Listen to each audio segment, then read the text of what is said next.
So, CPTSD, 21 signs of CPTSD, complex PTSD. First of all, what is it?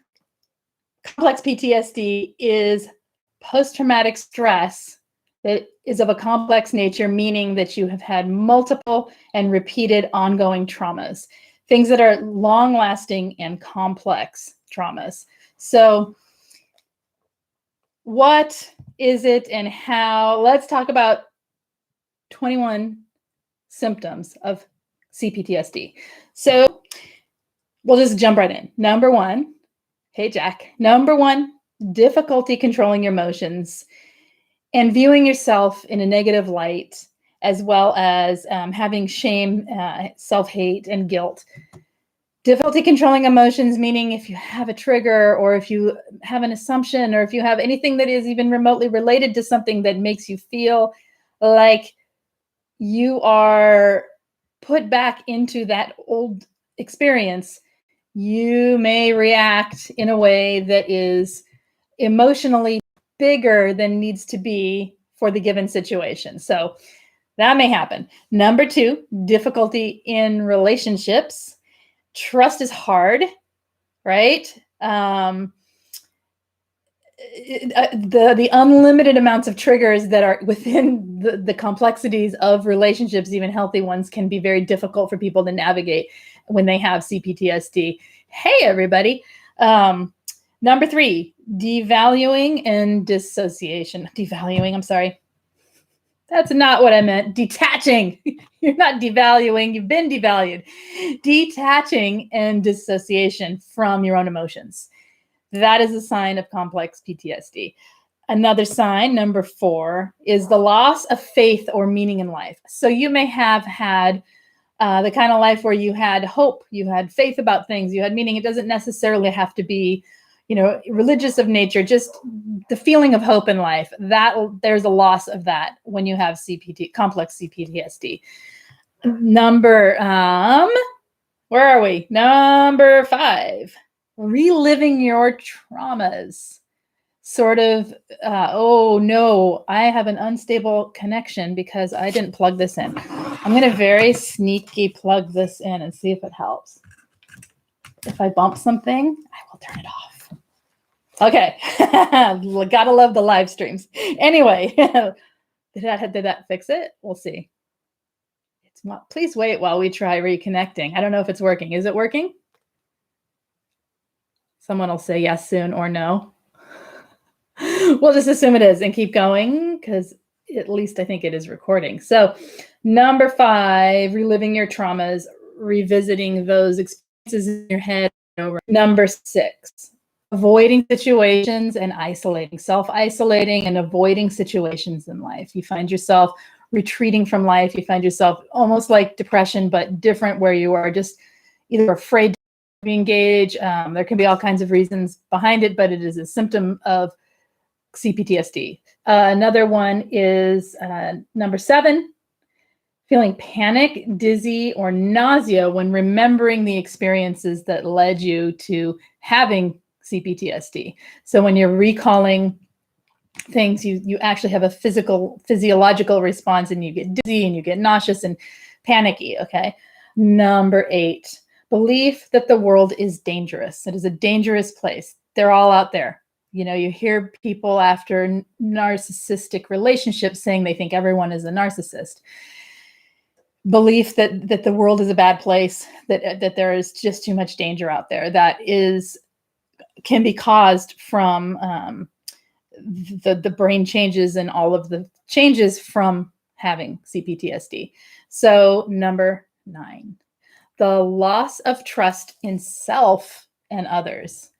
We talk about that a lot here, don't we? And the trust in self. And we talk about how we need to regain that a lot, and how to re-engage with other people, and to be able to feel safe in the world, we need to learn to trust ourselves again. What happens is, this is a big one, I think, for our particular reasons in this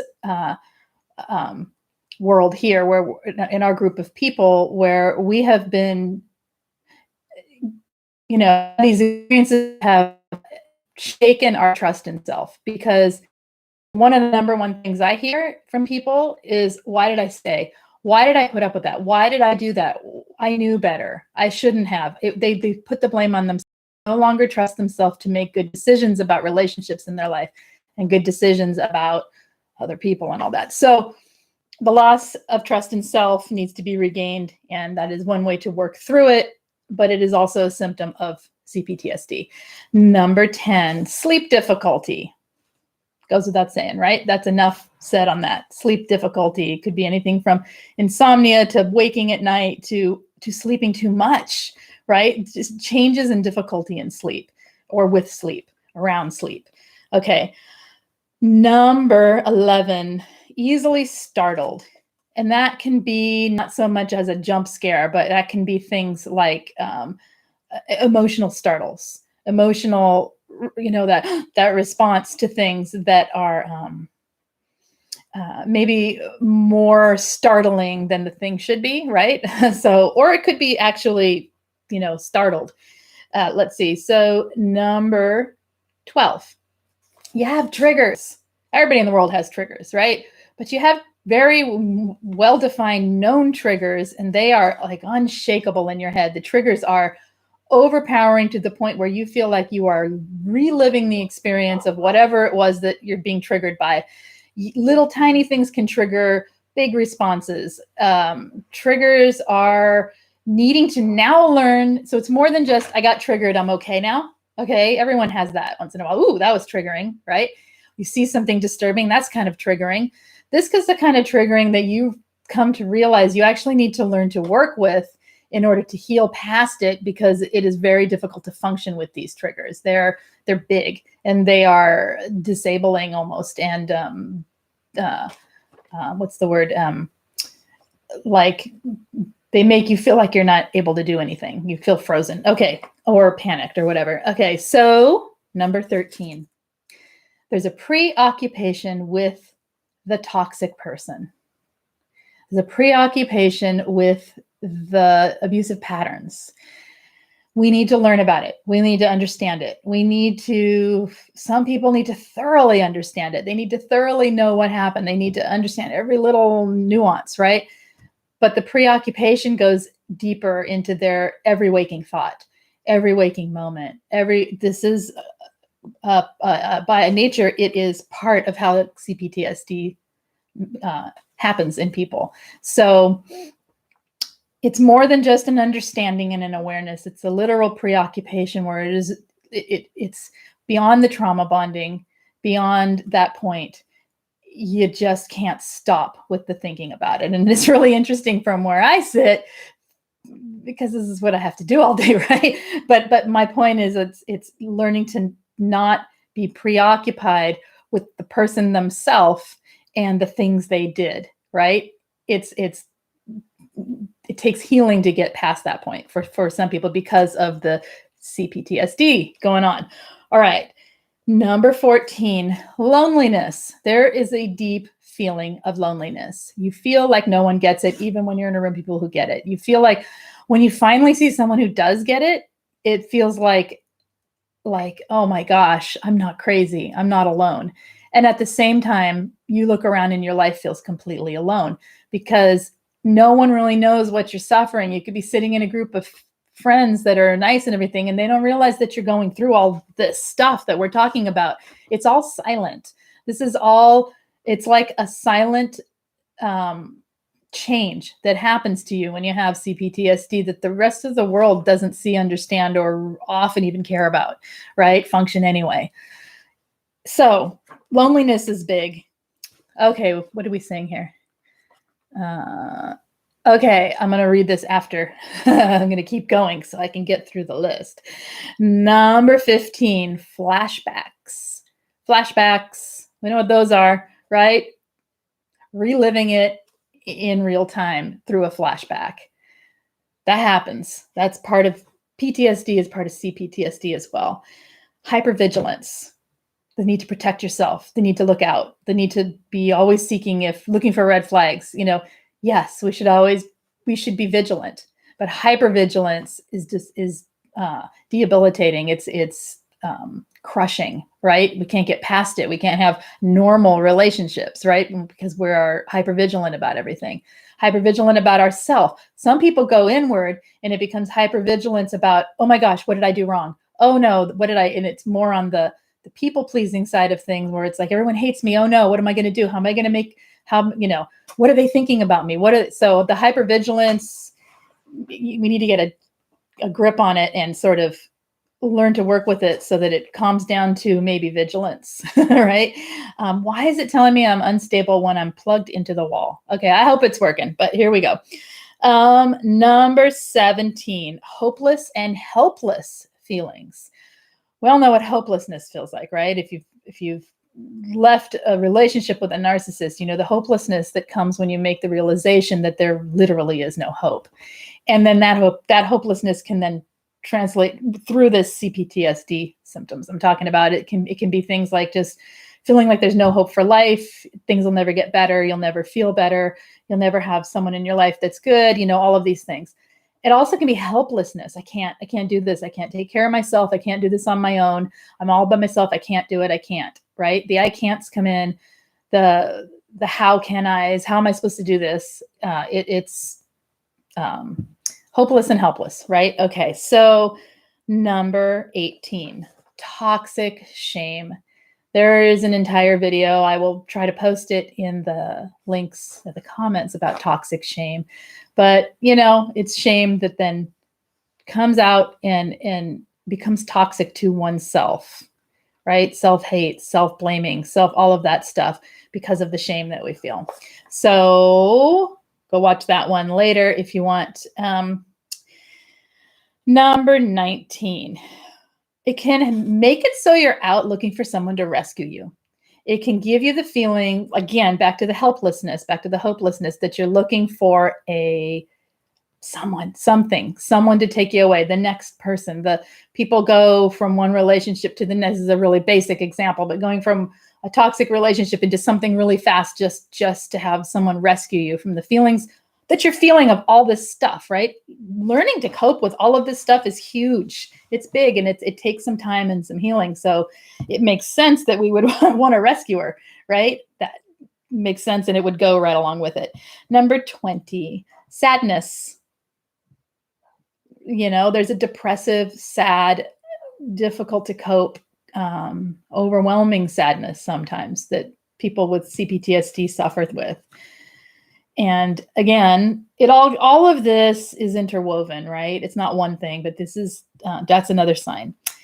And then number 21, physical armoring, physically posturing, physically freezing up, tensing up, having physical symptoms that are directly related to the stress of all of these things that you're feeling and more. I mean, there's way more than 21 symptoms, right?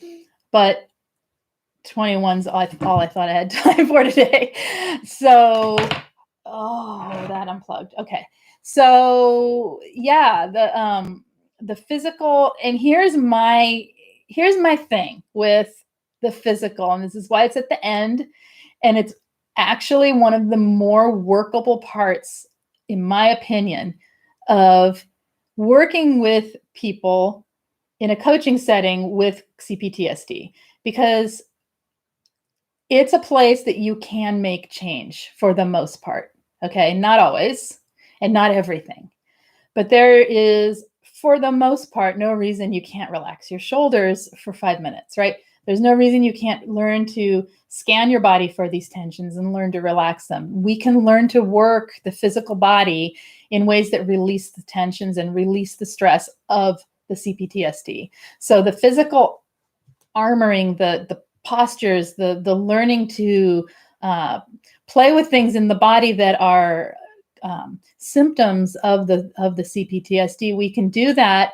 And what it does is it can release some of the stress from the traumas that we have. Our body is holding the trauma. Our body is smart and doing its job, just hanging on to this trauma. If we can learn to change things in the body, we can learn to release some of the trauma, or at least we can learn to work it while we are having a trigger.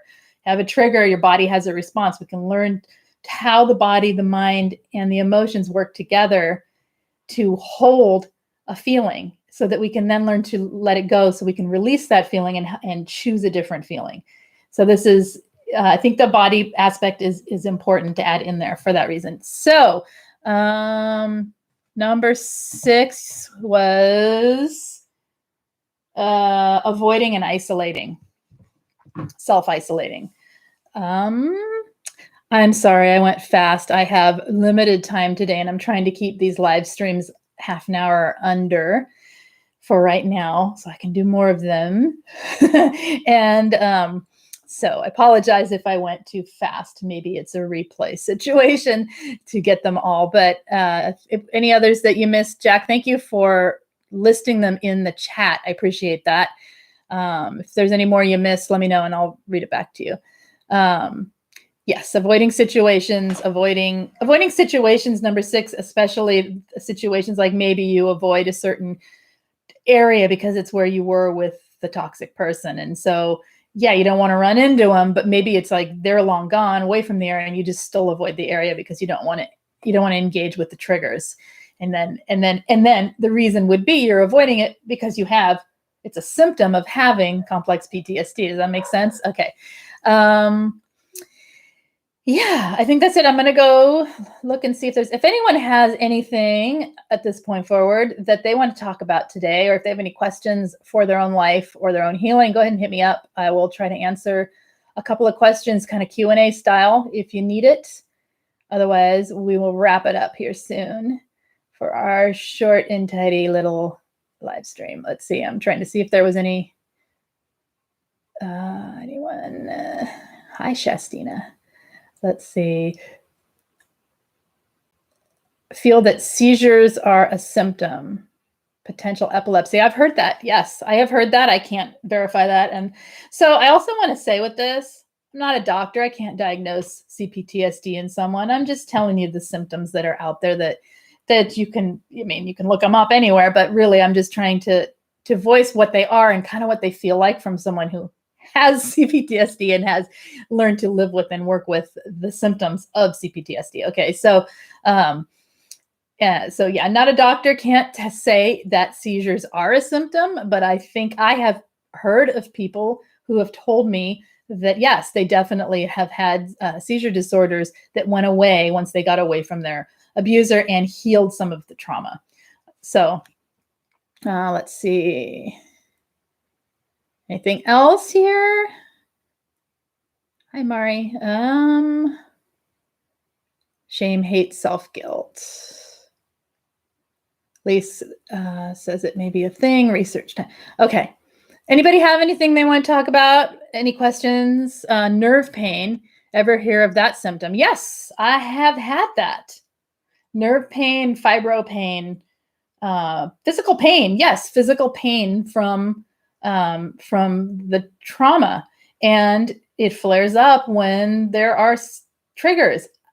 Do I know for sure that's what it's from? No. Do I assume? Yes. It's the experience of it from being within the body that is experiencing it. Yes. Let's see. Gwen, hi. Husband's trying to change, really slips up occasionally. What should I do to test him? Time and watching. I wouldn't do anything in particular to test him because I wouldn't waste my time on it. I would just let him be a grown-up adult and do what he's going to do and keep a close eye so that you're staying safe from being, manipulated. Let's see. Would you please address emotional deregulation where it relates to CPTSD? Yes. What is your experience with it? Sometimes it can be, ask a little more specifically if you don't mind, Huffle Mom, so that I can, because it's I could go in a lot of directions, you know what I'm saying? But emotional dysregulation when it comes to CPTSD could be something like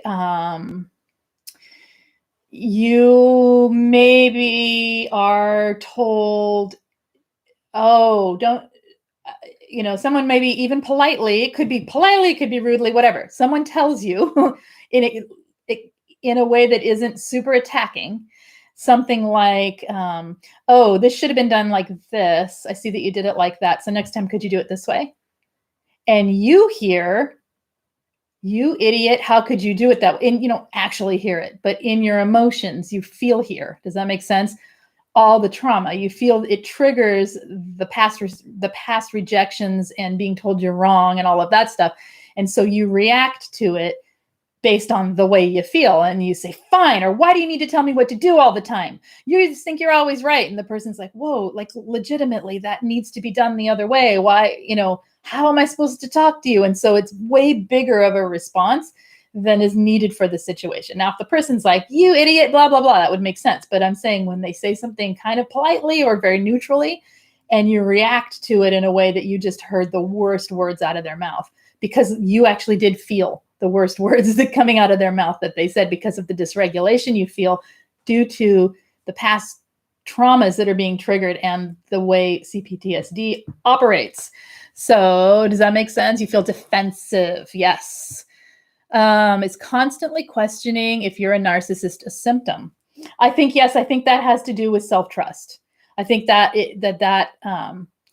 that part has to do with the self-trust and the trust in others, because, and it also, yes, I would say, I don't know if that it's a symptom of CPTSD in general, but it's definitely a symptom of narcissistic abuse syndrome. It can be because you have been told you're wrong. You have been told when they do something wrong, you're to take the blame. I'm going to slam the table today. You've been told when they cheat, you cheated. When they lied, you're the one who's lying. So, and over time or even quickly, just make it stop, just to have peace, just to have the good part of your relationship back. A piece of you takes the blame. A piece of you takes the blame. So we learn to take the blame all the time when we're with a narcissist or a toxic borderline or somebody who has a personality disorder that is manipulative. And because of that, often when we leave, we still maintain that taking the blame thing, especially if they're covert and they're victim. They're the victim type that says, oh my gosh, they hurt me so much. Look what they did to me. Look what you did to me. You destroyed our family by leaving us if you're the one that left. If they're victim, making themselves the victim and making you, if they've told you, well, you're a narcissist. I have heard that more than once, especially coming out of the mouths of female narcissists toward men in particular, but also toward women partners. You're a narcissist, you're toxic, you're this, you're that, when in fact it's them that is the narcissist. And the person, because they want to take accountability for their actions, they want to have good relationships, they want to know, they don't want to hurt people. They want, like, you probably don't want to hurt people, but you've been told you're a narcissist. That doesn't equate and so because a person who does take accountability, if you've been told it enough, you tend to believe it. So yes, anyway, that was a long explanation. How did you manage the nerve pain? Getting away from the toxic, eating well, figuring out my other triggers, basically other triggers. But the emotional stuff seems to like draw it out or exacerbate it or whatever, right? Make it be have flare-ups. Does that make sense? And then, I think it depends on the nerve pain, but working through my own piece of it, right? Why do I do this? Why did I stay with that? Why do I think I deserve this? Working through my own self-loathing, my own self, that kind of stuff has helped with physical pain. And my nerve pain, also magnesium. So yeah. Let's see. What are we saying here? Any more questions? A few times, this is Nicole, a few times I felt my heart beating so much faster when seeing the toxic ex. Pure trigger, I guess. What do you do? What do you think about it? I think, yeah. Oh, heck yeah. That's that panic anxiety that comes from knowing that that is your brain seeing the tiger and knowing it's a tiger and thinking, run, right? Your brain is going, get the heck out of there. There's danger, because that's not perceived danger. If you see the person, that is re-traumatization. That is the danger, and right in front of you. And even a smug ignoring of you, even a smile, even a hello, how are you? No matter what they do, it's going to be triggering because they so and hurt you. So yeah, so in that kind of situation, step away, know you're triggered, know you're more than triggered, you're feeling re-traumatized. Take some breaths, ground into your body, do a meditation, get into your body for 5 minutes, let it process, let the shaking happen. Don't fight the body's natural response to fight flight, because that fight flight, that was actually appropriate, right? It's an appropriate response to seeing danger. Let it happen, let it process. Try not to like hook in on your brain. Oh my gosh, this is never going to stop. I'm always going to feel like this. All those thoughts, slow them down, and slow down everything if you can. If you can get away, cold water helps. Putting your feet on the ground, in the grass or something, and know that it'll pass, and that's totally normal to have that reaction. Let's see. Number 9 from her list. Okay. Oh, you're answering. Thank you. Sorry. I don't know how to turn that off. Maybe if my phone's in another room. I'm sorry. I'm reading slowly. It's the hardest thing to read while you're actually live streaming. I was happy to see Angie kind of going, what did I reading here? Because that's exactly what it's like. It's like, what? Wait, what? Who's saying what? And you're totally missing things. If I missed a question and you have one, please retype it or say, hey, Lise, look back for my name or something. I will gladly do that. I'm not meaning to miss you. Yes, the reference of a tiger would also be Peter Levine's Waking the Tiger. I didn't even think of that, but yes, I was just thinking bear, but then I used bear too much, so I chose tiger today. Let's see. All right. Any other questions? Did I miss any before I head out here?